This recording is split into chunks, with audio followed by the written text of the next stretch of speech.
मला किडनीचा आजार होता. किडनी म्हणजे त्रास लय होत होता, लगे जात होती कंटिन्यू. मामाच्या शेवेत आलं तसं सगळं कमी आता.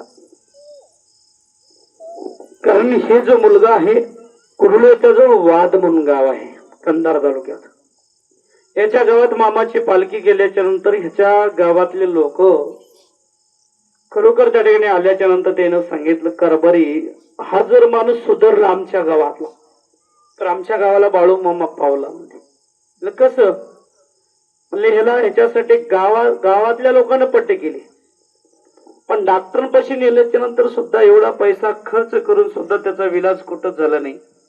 आणि डॉक्टरनं नो गॅरंटी दिलेली आहे, तुला घराकडे पाठवून दिलेला आहे आणि तो जास्त दिवस टिकणार नाही. तेव्हाच त्याला सांगितलं, बाबा काही अडचण नाही, पण त्याला सेवा करावं लागेल. ते किती दिवस करावं लागेल? त्याला म्हणलं 1 वर्ष ते 1.25 वर्ष बाळूमाच्या बकरीत ठेवा, पोरगं हाय तसं ठणठण होतंय. ते म्हणले, खरंच का? 1 वर्ष नाही 2 वर्ष करूच म्हणले. माणूस भरामध्ये काय म्हणतोय, 1 वर्ष काय, जर कमी जर झालं चांगलं ठणठण झाला तर 2 वर्ष करतो. पण त्याला कुठं माहित आहे इथं 150% गुण आहे असं माणसाला कळत नाही. मग त्याला 6 महिन्यामध्येच तो ठणठण चांगला झाला, मजबूत झाला. 6 महिन्यामध्ये दिवसभर खांड राखोडाला. त्याची विचारदृष्टी बदलली, त्याच्या घरच्याची विचारदृष्टी बदलली. तो 1 दिवस आधी सेवेतून गेला, परत त्याचा अनुभव जसा तसाच चालू झाला, परत सेवेला आला, परत 1 वर्ष बाळूमाची सेवा मनापासून केला. तेव्हा त्याचं पूर्ण शरीर प्रकृती मजबूत झाली. बोलण्याच्या भरात काय बोलत होतं त्यानं, 1.25 वर्षात का 2 वर्ष राखतो. देव म्हणला, तुझं बरं बी करतो, तुझ्यापासून मी 2 वर्ष सेवा बी करून घेतो, फुकट सोडत नाही.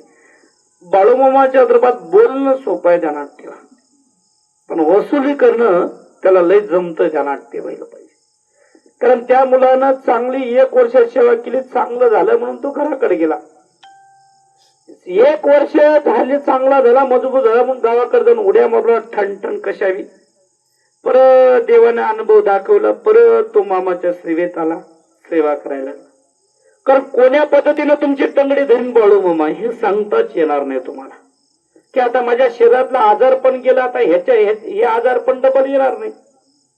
म्हणून दुसऱ्या माध्यमातून आले देव पाये बांधत असते. कोण्या माध्यमातून बांधते हे कोणालाच सांगत नाही, एक लक्षात. म्हणून त्याला देव म्हणतात. म्हणून त्या देवाची सेवा करा, आराधना करा, भक्ती करा, भाव ठेवा. चला नांदेडकर. नाव गंगाप्रसाद तुकाराम गजले, राहणार वाघी, तालुका, जिल्हा नांदेड. आणि मी बँकेमध्ये कामाला होतो. मणक्याचा त्रास होता मला भरपूर. मणक्याचा त्रास असल्यामुळे पूर्ण मनस्थिती बिघडून गेली. मनस्थिती बिघडून गेल्यानंतर मी नांदेडचा नाहीती हॉस्पिटलमध्ये उपचार घेतला, पण कुठंच बरा झाला नाही. त्याच्यानंतर सुलतानपूरला, बुलढाणा जिल्हा, तिथे बी उपचार घेतला, तिथे बी बरं झाला नाही.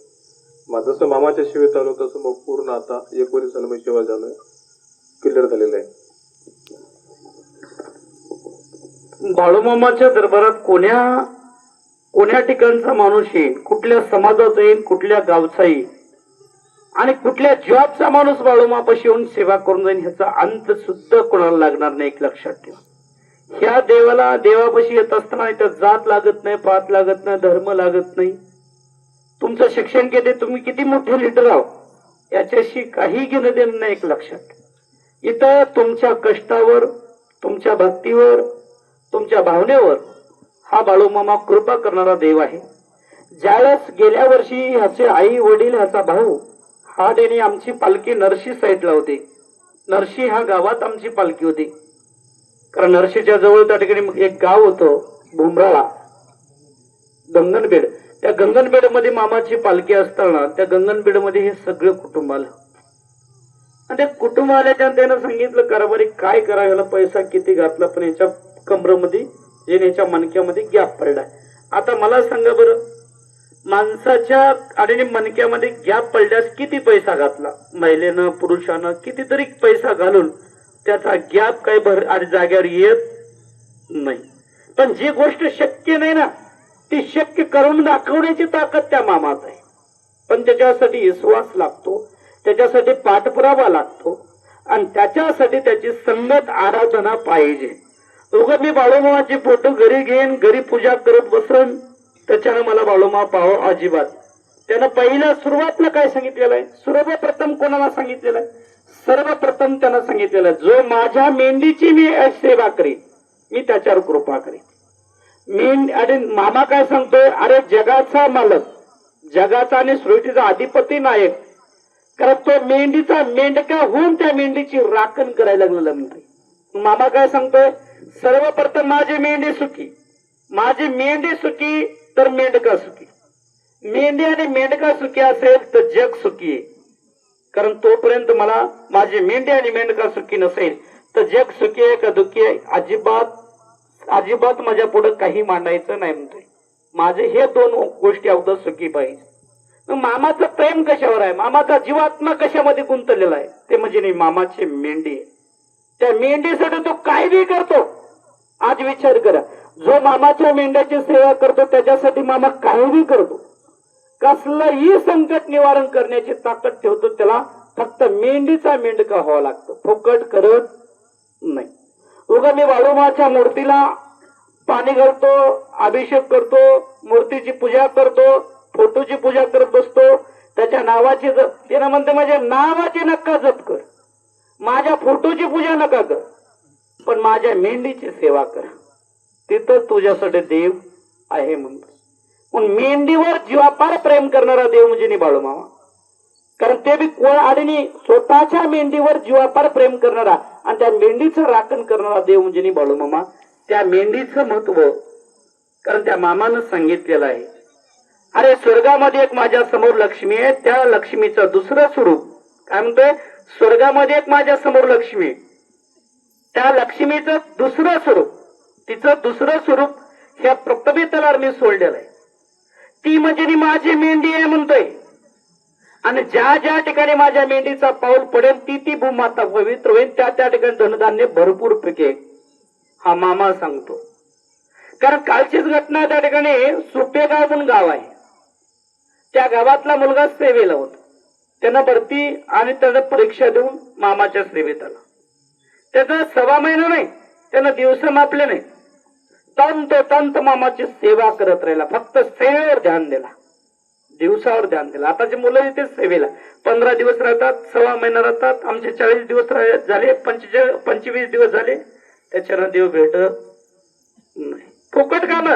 तुम्ही आशा घेऊन मामा करायला, पण आपल्याला ती आशा पूर्ण करून घ्यायच्या का निराश होऊन जायचं हे आपण ठरवायचं. इथं यायचं तुमच्या हातात आहे, जायचं तुमच्या हातात नाही. तुमचं जेव्हा त्याला काम करायचंय आणि जेव्हा तुमची सेवा तुमच्या हातून पूर्ण करून घ्यायची आहे तेव्हा तो करून घेतोय. माझ्या मनानच मी त्याने मामाच्या बरोबर सेवेला आलोय आणि माझ्या पाठीमाग आतोनात काम आहे. मी त्या कामाचंच देवाच्या पुढे मांडायला लागलो. देव कुठे गेला की आपल्याच घरचं जर त्याच्या पुढे मांडायला लागला, म्हणजे पाठीमागे लय अडचण आहे, मला जावं लागतंय, मला बोलवलं, हे जर म्हणल्यानं बाळूमामा आपल्या पदरात काही बी टाकू शकत नाही. इथं नुसतं शरीरानं बाळूमापाशी राहून उपयोग नाही. कारण अंतकरणातून मनापासून भक्तिभावानं शरीर प्रकृतीनं सगळ्या गोष्टीनं त्या देवाच्या चरणाशी आपण राहिलं पाहिजे, तरच आपल्यावर कृपा करतो. फुकट करत नाही बाबू. उगा धरसोड केले ना. आता इथं पोले म्हणून नाही, ते बिचारा जातोय कधी की नाही येतोय कधी. ते बाळूमा म्हणते तिथंच राहा, जशाला तसंच राह. काय इथं फुकट बाळूमा करत नाही. तिथं त्या ठिकाणी इथे एक माळेगावचं एक त्या ठिकाणी दुसरा एक कार्य करतात. तो जातोय कधी की नाही येतोय कधी की. आता देवानं चांगलं करावं कसं यांचं. अहो हे देवापाशी बी नाहीत पक्के, त्या घरात बी पक्के नाहीत. एक तर संसारात बी पक्के नाहीत आणि एक तर परमात्म्यात बी पक्के नाहीत. जोपर्यंत तुम्ही देवावर दृढ विश्वास ठेवून राहत नाही तोपर्यंत तुमचं कुठलंही काम देव करणं शक्य नाही. चला त्या ठिकाणी काय नाव बाळा तुझे?